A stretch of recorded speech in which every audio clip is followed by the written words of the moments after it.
तो यहाँ पर क्या होगा, कोई आइडेंटिटी मैट्रिक्स यहाँ पे बनेगी और बाकी एलिमेंट अगर होंगे तो सब क्या होंगे, जीरो होंगे और कुछ नहीं, और आइडेंटिटी बननी चाहिए, तो उसे कहोगे नॉर्मल फॉर्म। एग्जांपल में ये लिख दिया, देखो एग्जांपल नॉर्मल फॉर्म, दूसरा नाम है कैनोनिकल फॉर्म। एग्जांपल में ये लिख दिया, a बराबर लिख दिया हमने 1 0 0 1, ये लिख दिया। देखो ये क्या हो गई, ये आपकी इतनी आइडेंटिटी मैट्रिक्स बन रही है, पार्ट 1 0 0 1, तो ये कौन हो गया आपका I2 और बाकी सब क्या है, बाकी सब तो जीरो है ना, तो ये आपने क्या कह दी, ये इसका मतलब है नॉर्मल फॉर्म। ये प्रॉब्लम इस तरह की होगी नॉर्मल फॉर्म। ऐसे और भी कुछ भी दे सकते हो भाई, अब एग्जांपल के तौर पर कुछ भी दे सकते हो, ये सब नॉर्मल फॉर्म। और याद रखना नॉर्मल फॉर्म में रैंक जो होती है, रैंक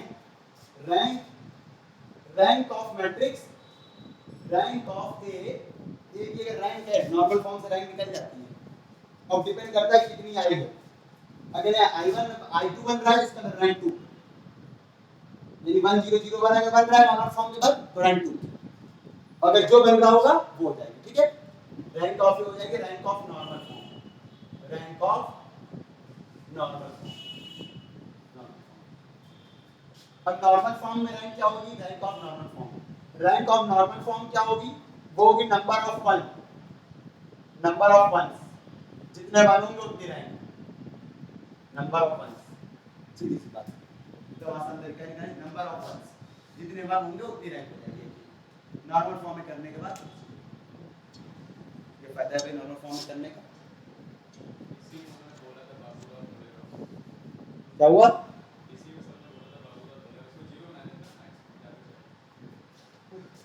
ज्यादा से ज्यादा जीरो नहीं बनाने होते हैं, ऐसे बनाना होता है, बाकी ऊपर नीचे सबका जीरो बनाना। अगर कहीं ऑलरेडी जीरो मिल गया तो बस उसी को बोलते हैं बाबू, कहते हैं इसी से फंसा गया बस निकाल दो।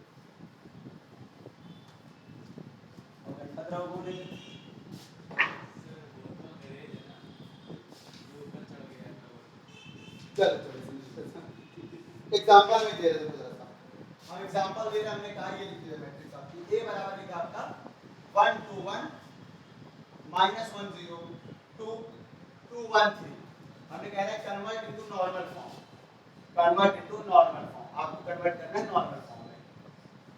सीधा सीधा क्वेश्चन नहीं आ सकता नॉर्मल फॉर्म करने के में आपको, तो हाँ लेकिन ये बेसिक चीज है, आगे देखते हैं क्वेश्चन किस तरह से पूछ रहे हैं। 1 2 1 -1 0 2 2 1 3, छोटा सा काम है, ज्यादा नहीं। इसमें रो कॉलम जो भी ऑपरेशन लगाओगे दोनों लगा सकते हो, पहली चीज, और करस्पॉन्डिंग ऑपरेशन लगाना। करस्पॉन्डिंग ऑपरेशन मतलब एकदम सेम तरह के नहीं, हम बता रहे कैसे, हम बता रहे कैसे। एक बार रो लगाना, एक बार कॉलम लगाना, जल्दी करने के लिए मैं करता हूं ना, और कुछ लगाओ देर टाइम जल्दी कन्वर्ट नहीं होगी, हम बता रहे कैसे। पहला काम ये है कि सबसे पहले जो इक्लान फॉर्म में करते हो पहले वो करना शुरू कर दो। इक्लान फॉर्म में क्या करते हो, यहां पर पहले तो वन बनाना हमेशा, पहले नंबर यहां वन बना लेगा हमेशा, अगर यहाँ मान नहीं बना तो बड़ी दिक्कत हो जाएगी।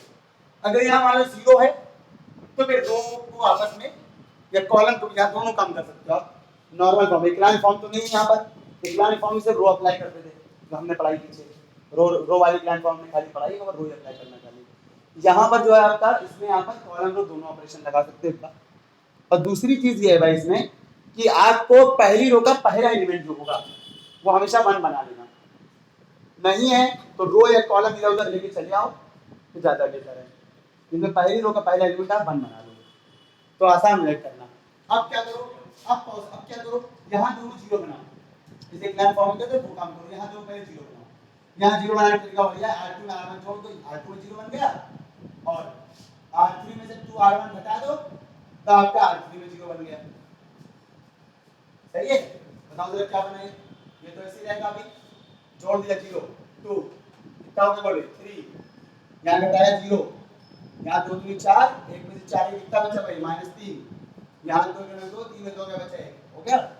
अब सेम ऑपरेशन कॉलम में, सेम का मतलब सेम नहीं, सेम तरह से जो आपने क्या लगाया यहाँ सेम नहीं, कॉम्प्लीमेंट नहीं लगाना आपको, मतलब आपने क्या करना है, आपने रो में ऑपरेशन लगाया, अब इसी कॉलम में लगाना शुरू कर दो, कॉलम में लगा लो। अभी किसमें लगाया, R2 R1 R2 और R3 में करा है, अब किसमें लगा लो C2 और C3 में, तो ज्यादा आसान होता है इस वजह से भाई लगा लो C2 और C3 में, बोलो क्या लगाओगे, यहाँ जीरो बनाओ या जीरो बनाओ, C2 -2 C1 चल जाएगा जीरो, और ये बोलो C3 माइनस C2 डायरेक्ट, चलो C2 माइनस C2 2C1 और C2 minus C3 minus C1 direct, यहाँ C3 चेंजिंग, यहाँ C2, जरा बताओ क्या होगी, तो ऐसे रहेगा, इसे कुछ नहीं करना है। C2 माइनस ये 2C1 है ना, कितना हुआ, 0 नहीं हो गया, यहाँ तो कोई फर्क पड़ा ही नहीं है। C3 माइनस C1 का 1 में कर लिया 0, 3 में 0 के 0, 1 में 0 के 0, सॉरी 3 में 0 के 3, अरे पहले इसी को तो आपने समझा, पहले काम वैदिक में। अब फिर रो में आ जाओ, अब फिर रो में आ जाओ, चलो आसान हो जैसे दूसरी आसानी बन गया, जब आप फिर रो में लगाना शुरू कर देते ना, उससे भी जाता है, टाइम बहुत लगता है। चलो अब अगले इसको 0 बना लो, इससे तो बनना नहीं है, इससे दोनों को लेना पड़ेगा आपको, है ना। कितना कर लो जरा बताओ भाई, इनको इसको तो बनना नहीं है, बिल्कुल छोड़ दो, इसको दोनों को ले लो जरा, क्या हो जाएगा आपका R3 नीचे वाले में -1 का मल्टीप्लाई करा के -1 का मल्टीप्लाई करा ऐड कर देना, के ऐड, तो 1 बन जाएगा, 1 बन जाएगा, हाँ ठीक है, कोई दिक्कत नहीं। -1 का मल्टीप्लाई करके ऐड कर देंगे तो 1 बन जाएगा, हाँ सही है, सही कोई दिक्कत, ठीक है सही है। इसे -1 का मल्टीप्लाई कर दो, बिल्कुल ठीक है। R3 में -1 का मल्टीप्लाई करा के R2 के साथ ऐड कर दो, चेंजिंग हमारे ऊपर डिपेंड है किसमें कर रहे हैं, हमें R3 कर रहे हैं, मेरी मर्जी, R2 में कर दो, आपकी मर्जी, R2 कर ले, R2 में कर दो, चलो बताओ जरा कितना आ रहा है, बताओ जरा इसमें से 1 0 0, इसमें देखो सब पढ़ना नहीं है, यहाँ -1 मल्टीप्लाई कराओ कितना होता है, -1 का क्यों करा रहे हो,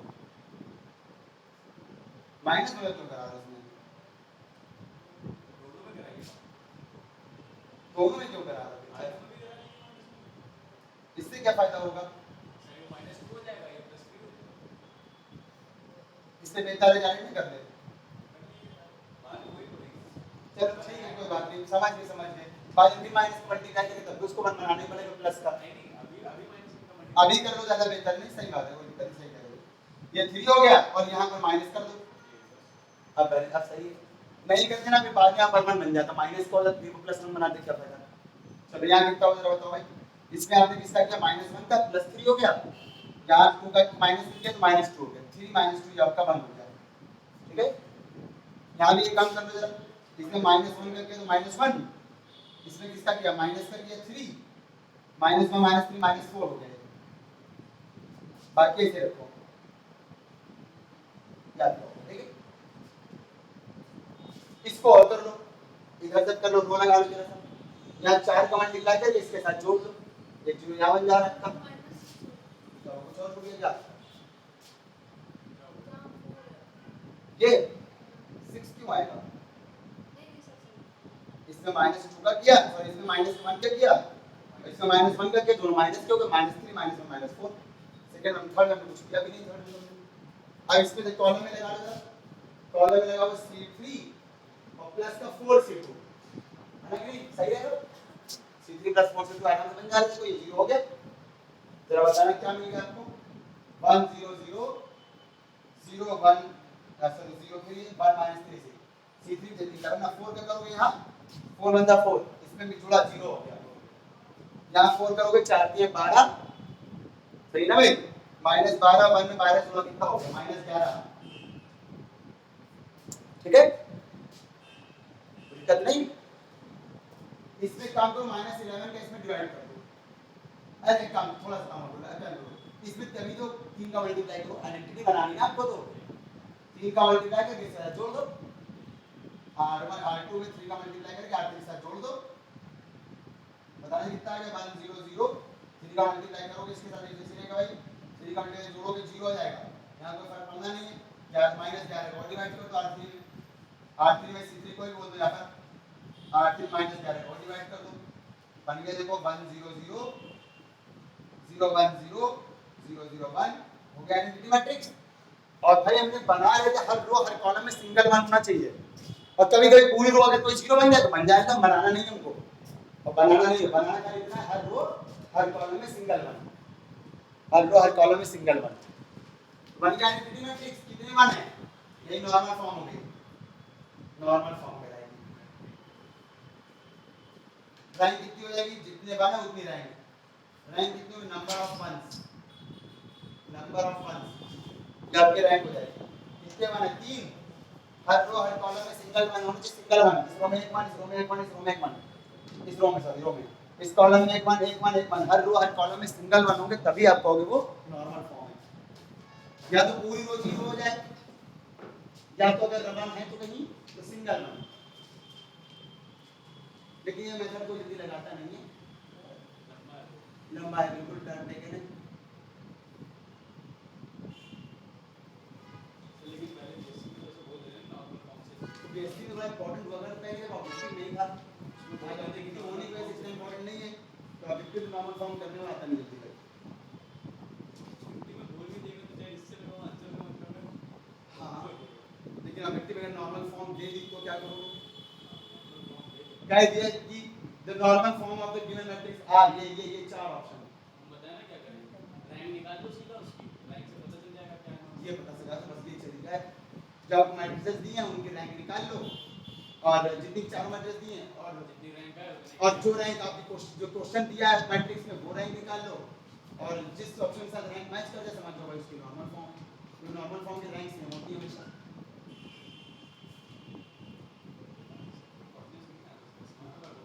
हाँ, ये तरीका हो सकता है, बिल्कुल सही।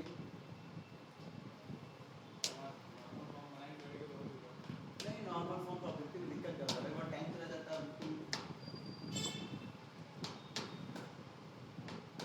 हालांकि लीनियर अलजेब्रा वाला पेपर है ना, मैट्रिक्स लीनियर अलजेब्रा के ऑब्जेक्टिव होते हैं ना, वो पेपर लोगों को छूटता नहीं, पता है क्यों? लीनियर अलजेब्रा लोग वैसे भी नहीं कर पाते काफी हद तक तो सिर्फ मैट्रिक्स वाले पोर्शन तक कर पाते लोग कराते हैं। लीनियर अलजेब्रा तो वैसे भी लोग अच्छे से जज होते हैं। क्या हुआ, पता नहीं, यहाँ कोई नहीं बेटा, यहाँ कोई जगह नहीं जाने के अंदर, जाओ कैसे आप, यहाँ कोई जगह नहीं जाने के अंदर, आप जाएंगे कैसे? अरे यार वहाँ पर कबाड़ फैला है कि चोट लग गई भाई, कौन देखेगा? यार पता नहीं, बच्चे भी पतंगे जान लिया करते हैं। अरे हमने बहुत उड़ाई है पतंग, लेकर बहुत बवाल हुआ है। सबसे बड़ी दिक्कत ये थी, मेरे घर में छत नहीं, वो नीची थी, सिर्फ एक फ्लोर था उसी टाइम के बारे में, जाने के तो पहले। और जहाँ पतंग उड़ाओ तार ऐसे लो, ऐसे वैसे भी तार का झोंझ रहता है जगह, पहली क्लास एरिया में तो रहते नहीं है। अरे आज वो एरिया बहुत अच्छा बन चुका है, तो बचपन में इतना अच्छा नहीं था वो, अब तो अंडरग्राउंड लाइट है सब कुछ। मैंने कॉलेज में शिकायत कर दी, टीचर ने ऐसा टेलर दिया हमको, मारा मुझे कुछ नहीं, बस इतनी बात में आंसू आ गए, उस दिन सब कुछ फेंक फाक दिया। उस दिन से आज तक पतंग उड़ा नहीं रहा, बेइज्जती करी थी, मतलब खड़ा होकर बीच क्लास में खड़े थे, बेइज्जती करी। इस क्लास में मेरी मुझे शायद वो ऑफिस में करी गई थी। नहीं मतलब वैसे पढ़ने में सब अच्छे थे, लेकिन अब पता नहीं क्या अम्मी को क्या सूझा, साइकिल बहुत चलाते, दिन भर साइकिल चलाता रहता है। ऑफिस में गए, ऑफिस में टीचर ने जो मारा बस खत्म। वैसे बोलने से अगर माँ बाप ने हमारा मंदिर जाना भी नहीं पसंद तो मंदिर भी नहीं जाओ। क्लास में गए, क्लास में जाते अनशन कर देते। वैसी बेइज्जती नहीं करी थी, लेकिन हाँ हमें लगी थी बाकी। क्लास में नहीं करी, टीचर टाइम पास के लिए हंसी हंसी मार रहे थे, क्योंकि उनको पता था साइकिल भली चल रही है लेकिन कुछ चला उससे मतलब नहीं, काम तो सब कुछ हो रहा, सुनाने वाला पूरा सब काम हो रहा है, काम हमेशा पूरा इधर सुनाने के लिए आकर सब पूरा वर्क कर लेते थे। नहीं घंटे तो बहुत थे भाई, लेकिन बहुत कम मारता है। चलो अगले सुनो भाई, एलिमेंट्री मैट्रिसेस। एलिमेंट्री मैट्रिसेस या एलिमेंट्री मैट्रिक्स एक ही लिखेंगे, एलिमेंट्री मैट्रिक्स क्या होता है?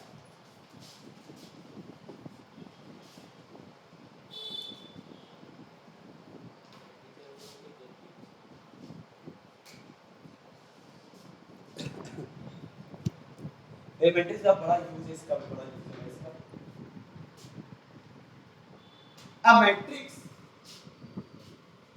A matrix obtained by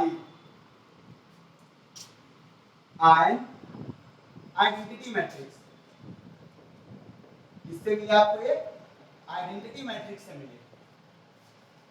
identity matrix इसको यूनिट मैट्रिक्स भी कहते हैं। आइडेंटिटी मैट्रिक्स ये यूनिट मैट्रिक्स कहते हैं। देखिए अगर डायग्राम बनता है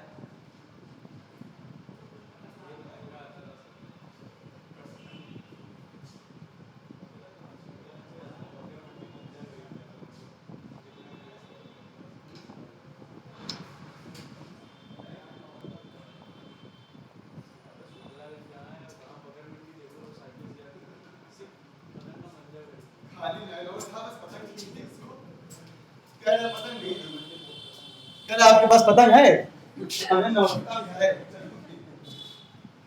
तीन चार पतंग रखी हुई घर पे आती रहती है छत बहुत ऊंची तो पतंग बहुत आती है जब पतंग उड़ाते थे भाई इतनी नीचे छत थी कि कभी तार में फंस रही है और एक तो मेरे घर के जस्ट लगे हुए एक ऊंची बिल्डिंग थी बिल्डिंग क्या मतलब एक उनका एक फ्लोर ज्यादा था तो जिस दिन हवा उनकी तरफ हुई वो दिन तो बड़ी दिक्कत जो हवा उनकी तरफ हुई उनका बड़ा सा एंटीना पैर हुआ करे जो बड़ा वाला टीवी का एंटीना होता है बड़ा वाला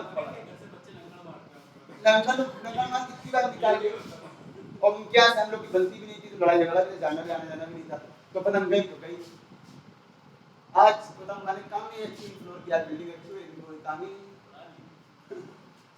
कभी कभी है बच्चों के लिए चले जाते हैं भतीजे हैं मतलब उनके लिए कभी भी चले जाते हैं 2-4-5 महीने के बाद तो matrix obtained by identity matrix मतलब किससे मिल रही हो आइडेंटिटी मैट्रिक्स से एक मैट्रिक्स बनाओ by single elementary operation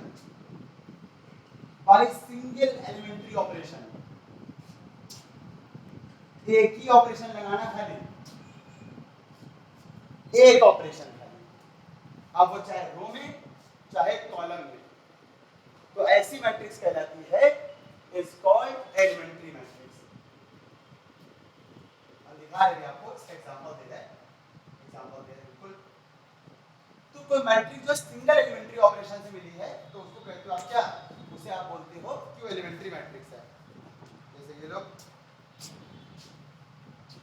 example के लिए हमने कह दिया तो नाइटली ले लिया 1 0 0 0 1 0 0 0 एलिमेंट्री मैट्रिक्स से तो बनाना है कोई एक ऑपरेशन लगा कोई भी एक ऑपरेशन वेदर रो ऑपरेशन या कॉलम कोई भी एक ऑपरेशन लगा दो चलो r1 + r2 कर दिया हमने चेंजिंग रो में कर दिया r1 + r2 चेंजिंग आपकी मर्जी है रो में किसी भी रो में करो दो रो का लगाते तो कोई एक रो में कर सकते हैं मतलब कितना आएगा 1 + 0 1 0 + 1 1 0 0 0 बाकी ये सब ऐसे ही एक साथ दो नहीं लगाते सिर्फ एक ऑपरेशन ये क्या कहलाएगी एलिमेंट्री मैट्रिक्स समझा के भाई क्या है ये एलिमेंट्री मैट्रिक्स है एलिमेंट्री मैट्रिक्स का मतलब सिर्फ एक ही ऑपरेशन लगाया बस ये एलिमेंट्री मैट्रिक्स और इसी से फायदा भी देखना कितने सारे फायदे इसके आज तो शायद फायदे देखना पहुंच पाए यार हम लोग पौने 2 बजे फायदे इसके बहुत सारे भी आगे तो सुनो मेरे साथ ये एलिमेंट्री मैट्रिक्स अब इसी से फिर अगला ऑपरेशन ना लगाना सारे ऑपरेशन किसमें लगाने एक बार एक ही ऑपरेशन लगाओगे बस खत्म अब इसमें अगला लगाओगे भी वो एलिमेंट्री नहीं आएगी जो आएगी एलिमेंट्री कौन वाली रहेगी सिर्फ ये वाली मान लो इसी में फिर से लगा दिया हमने फिर वो सेकंड वाली की थर्ड वाली की मान लो हमने कह दिया 3 c1 + c2 कह दिया हमने अब ये देखो ये क्या बनेगी नई मैट्रिक्स ये नई मैट्रिक्स बनेगी 1 + 0 1 0 + 1 1 और ये 0 1 0 0 0 1 ये भी क्या है एलिमेंट्री मैट्रिक्स है ये भी एलिमेंट्री है एक ही लगाना है एक ही सिर्फ एक ऑपरेशन लगाओ आइडेंटिटी में बाकी आगे कितने भी लगाते जाओ एलिमेंट्री मैट्रिक्स नहीं कहलाएगा एलिमेंट्री सिर्फ कहलाएगी जब आइडेंटिटी के बाद एक ऑपरेशन सिर्फ एक ऑपरेशन लगाने जो मैट्रिक्स मिली एक साथ दो नहीं r2 + r1 एक साथ एक और ना मिला लेना सिर्फ एक ऑपरेशन लगाने जो मैट्रिक्स मिली है वही आगे कहलाती है एलिमेंट्री मैट्रिक्स समझ रहे हो एलिमेंट्री मैट्रिक्स कुछ नोटेशंस हैं वो जरा सुन लेना भाई क्या नोटेशंस है लिख लेना कहीं पर हम बोर्ड पे लिखते था तो दिक्कत होगी लिखने में एक नोटेशंस लिए नोटेशन लिख देना नोटेशंस कुछ नोटेशंस है भाई किसके लिए फॉर एलिमेंट्री मैट्रिसेस के लिए कुछ नोटेशंस है भाई पहला नोटेशन है EIJ इसका मतलब क्या है और दूसरा भी लिख देना तो मतलब दोनों बता दे दूसरा नोटेशन है FIJ सफिक्स में ठीक है EIJ FIJ EIJ का मतलब क्या है नोट कर लो जरा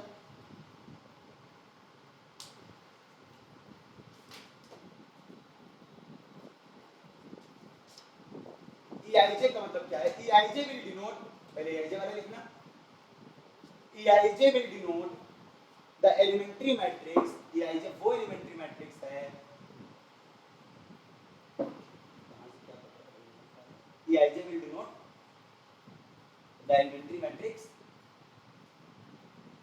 EIJ will denote the elementary matrix EIJ वो elementary matrix है obtained by interchanging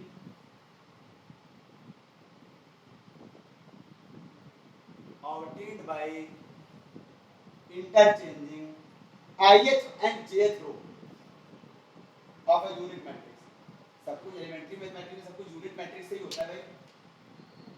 मतलब ith और jth रो को इंटरचेंज करने जो एलिमेंट्री मैट्रिक्स मिलेगा, एक ही ऑपरेशन तो लगाया हमने। हाँ, रो को इंटरचेंज करके जो मैट्रिक्स बन रही है वो Eij। अब पहली दूसरी रो को चेंज कर रहा हूँ, पहले दूसरी रो को इंटरचेंज की बात हो रही है यहाँ पर। फिर सुन लो, Eij will denote elementary matrix obtained by interchanging ith and jth row of a unit matrix। ith और jth रो को हमने क्या कर दिया, इंटरचेंज कर दिया है। किससे? यूनिट मैट्रिक्स से ही सारा काम कर रहा है, तभी एलिमेंट्री। मतलब सपोज करो एग्जांपल के लिए हमने पहली रो और दूसरी रो को इंटरचेंज कर दिया। इंटरचेंज समझ रहे हो? पहली रो दूसरी जगह रो की जगह आ जाए और दूसरी रो पहली रो की जगह चली जाए, तो आप कहोगे कि जो एलिमेंट एक ही ऑपरेशन लगाया, तो ये कहोगे कि ये क्या है, Eij थी और पहली दूसरी क्या है, तो वही E12 है। सेम कॉलम में नीचे आइटम लिख दो, Fij में लिख दो, एग्जांपल दोनों के साथ देते रहे, लिखते रहे। सेम कॉलम में लिख दो, Fij में लिख दो, सारी बात सेम कॉलम कर दो, खाली वहां पर पूरी सेम लिख दो, रो की जगह कॉलम कर दो। इंटरचेंजिंग कॉलम इंटरचेंज करने में मिलेगी, ith एंड jth कॉलम को इंटरचेंज करने में मिलेगी।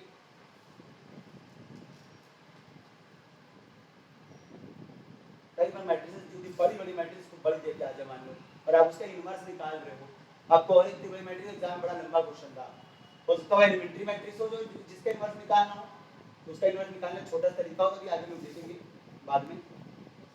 आवाज पॉइंट आउट कर दो, आप भी बहुत तेज बैठो। Fij लिख दिया, Fij के लिए।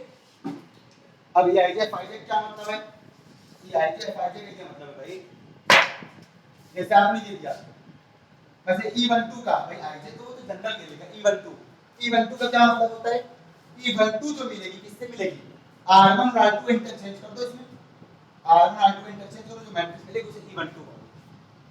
समझ गए? कितना हो जाएगा बोलो, 0 1 0 ऊपर गई और 1 0 0 नीचे आ गई, ये मैट्रिक्स क्या कहलाएगी, E12। अच्छा, इसी में अगर हम लोग ये निकाल ले, E13 का 1 2 3 निकाल ले, तो अब 1 2 3 करना है तो दूसरी और तीसरी रो को चेंज कर लो इसी से, लेकिन इसके बाद से नहीं करना, सारा काम किससे होता है, आइडेंटिटी मैट्रिक्स यानी यूनिट मैट्रिक्स से। अगर हमें 2 3 निकालना बोलो क्या हो जाएगा, दूसरी और तीसरी रो को चेंज कर लो, पहली ऐसे ही रखो,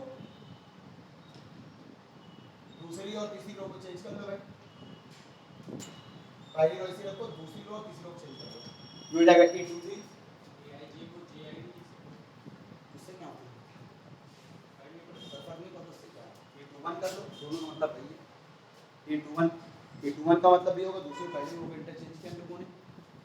ऐसे सेम Fij का मतलब क्या होगा भाई, ये कैसे बना होगा, दूसरी और तीसरी रो को इंटरचेंज किया, सब कुछ यूनिट मैट्रिक्स है, सब इससे करना है सारी चीजें इससे।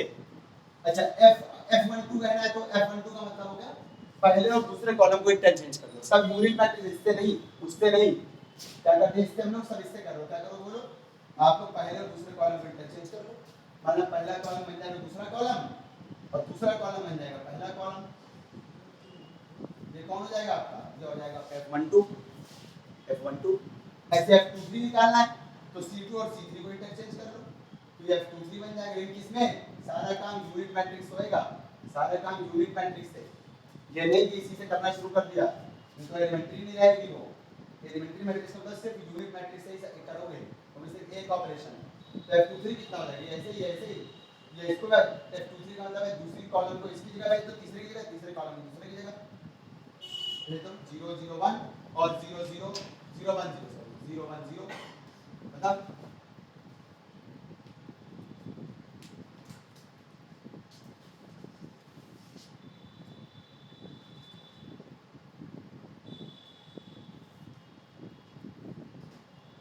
अच्छा, सिंबल और भी होता है, लिख लो Eik, इसका क्या मतलब होता है, नहीं है कहां पर A12 और अरे अब इक्वल कहां होता है, हां इक्वल है, हां इक्वल ही आ रहा है, सेम तरह से बनाया ना हमने इसलिए एंटिटी मैट्रिक्स में कोई फर्क ही नहीं पड़ेगा। चलो, Eik का मतलब क्या होगा, Eik का मतलब ये होगा आपने किसी रो में किसी नॉन जीरो स्केलर से मल्टीप्लाई कर दिया, ठीक है। क्या डिनोट कर रहा है? Denotes that multiplying by a non zero scalar के, नॉन जीरो स्केलर से मल्टीप्लाई करते हैं के से इन ith रो, इसमें ith रो में, इसका ये मतलब होगा ith रो में। ऐसे इसका क्या मतलब हो गया भाई? FIK का मतलब क्या हो गया? FIK मल्टीप्लाइंग, FIK का मतलब है denotes that multiplying by non zero scalar के इन ith कॉलम।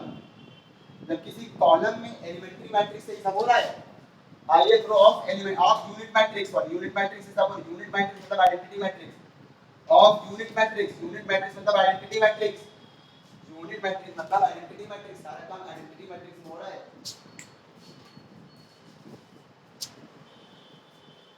ये सब नहीं आता है।